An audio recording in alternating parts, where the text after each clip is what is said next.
Howdy everybody, welcome back to the channel.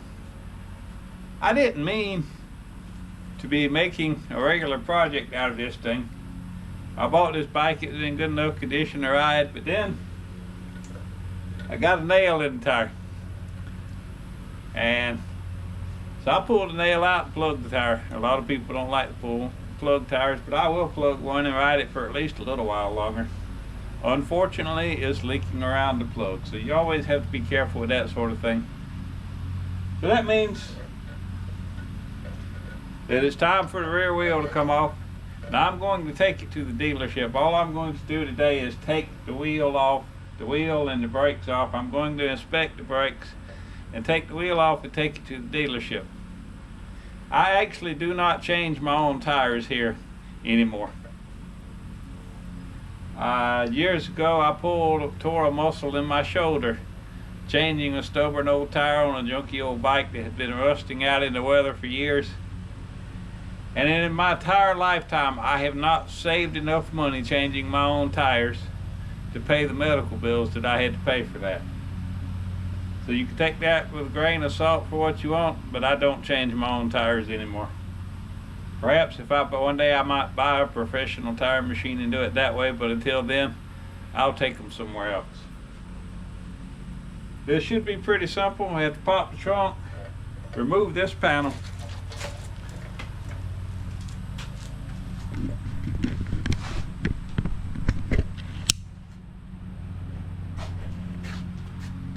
then we'll come under here,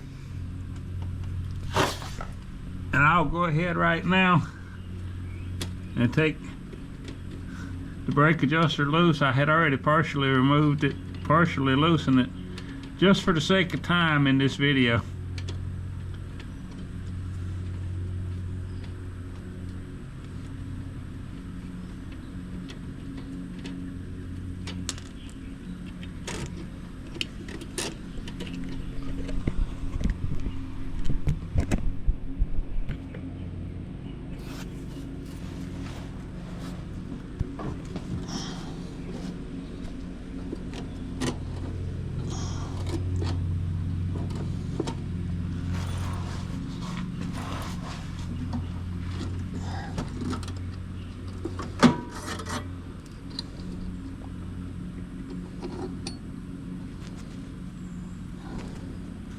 Let me go put this on the workbench.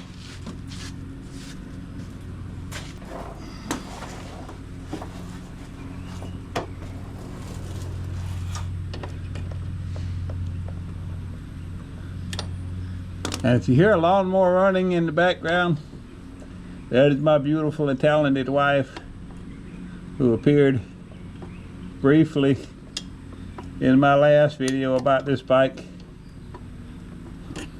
right after I had first gotten it.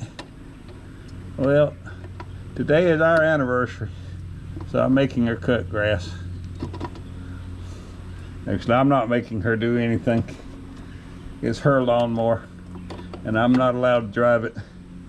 So she's mowing grass, and I am working on a motorcycle. Hey,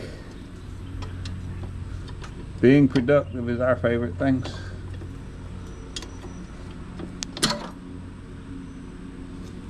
That is loose. That is the brake stay cotter pin out.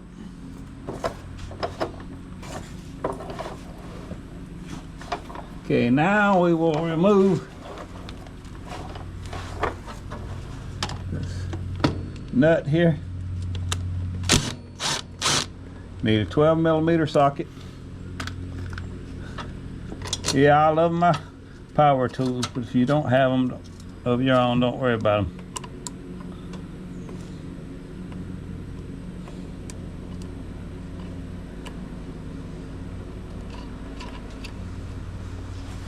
Okay, so that is all dangling loose. I'm leaving this clamp screw here until I get the axle taken loose. Once I get the axle taken loose, then I will pull it out.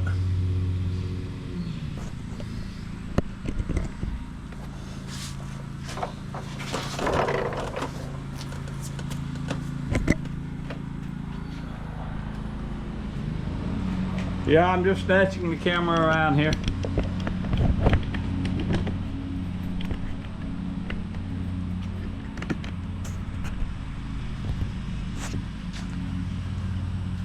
We'll open up the trunk a minute.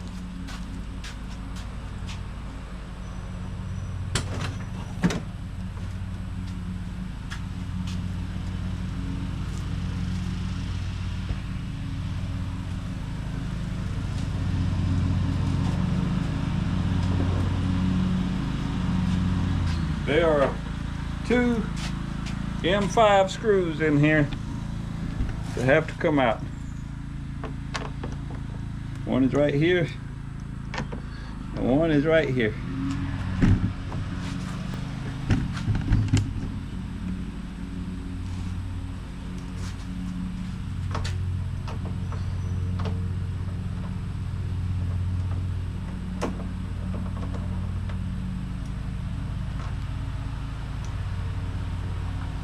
First one came right out.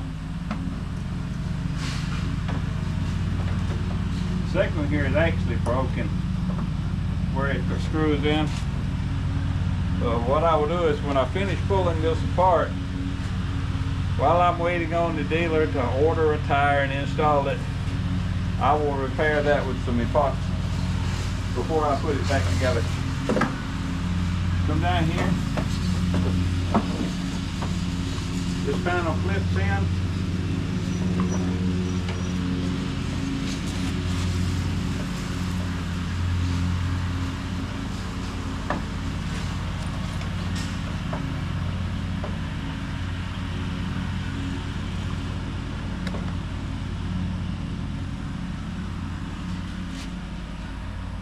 You can unplug the wires.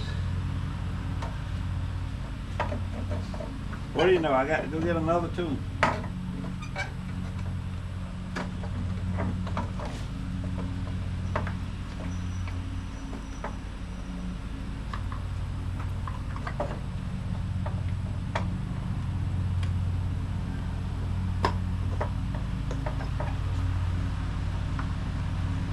They're all actually held into place here by a piece of plastic. So let me go grab a JIS screwdriver. I'll be right back.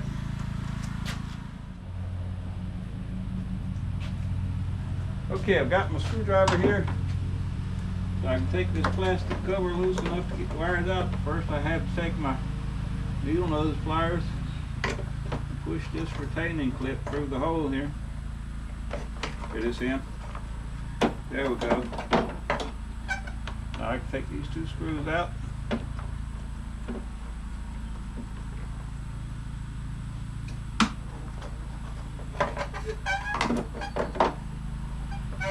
You want to be careful with these plastics. It's not like you can go down to your local Honda dealer and buy them anymore. So read the manual. RTFM, read the manual. It'll save you a lot of hassle.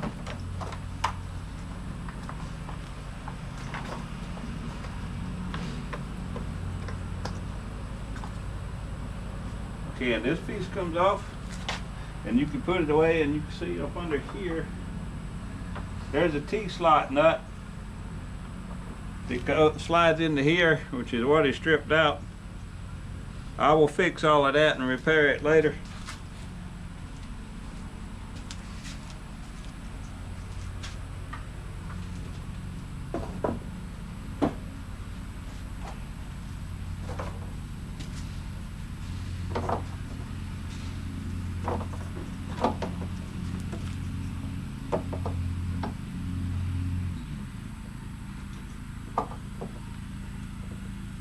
But as you can see now, there's plenty of room for the back tire to slide right out. That only took a couple minutes. It's much easier and safer than trying to jack it up high enough to get that tire out from under it if you don't have a lift table. Now bear in mind, before the peanut gallery says something about a lift table, I have 2 in the shop, and they're both filled up with motorcycles right now. Plus, I figured you might like to know how to do this beside the road in an emergency situation. The next thing I'm going to do is I got a 27mm socket here.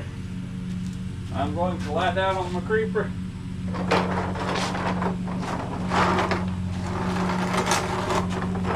Come around to this side.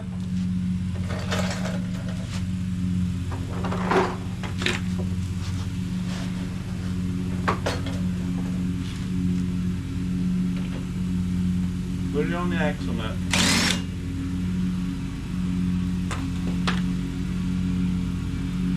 These power tools are a joy to have in a situation like this.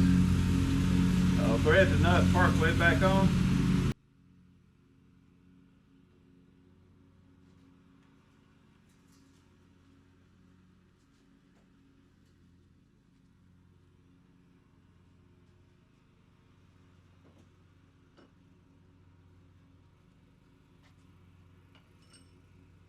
I'll reach under here to that pinch bolt that I was showing you guys earlier.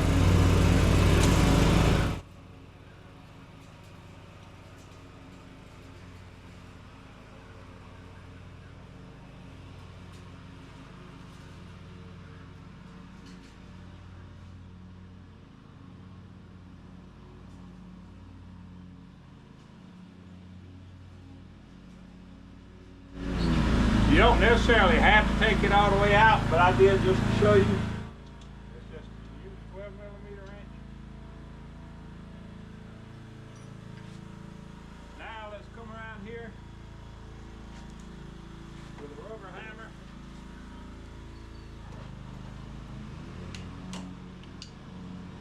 Start this thing out.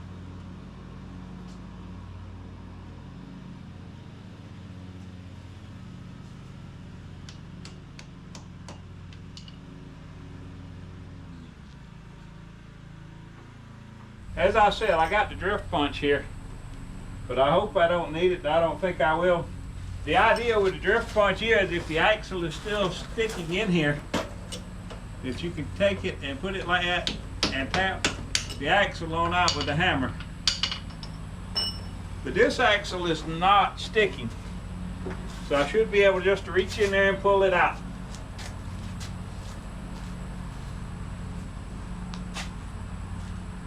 Come down here. There are some exhaust systems I've read that interfere with the axle removal, but the factory exhaust system is not one of them. And there we have it. The axle just pulls right out. I'll place it on the workbench.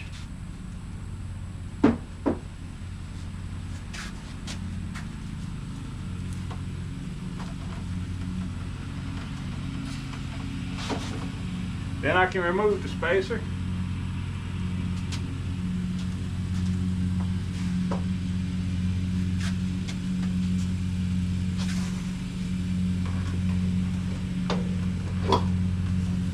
Now you have to sit down here carefully.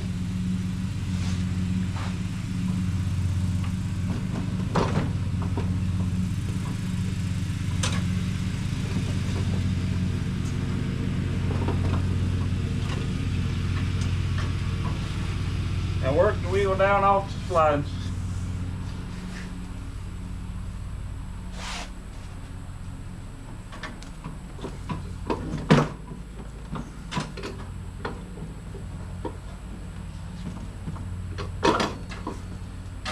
There you go. And the wheel came right out. That's not a very long, drawn out, hard, difficult process or anything. These brake shoes look like they have a few miles left in them,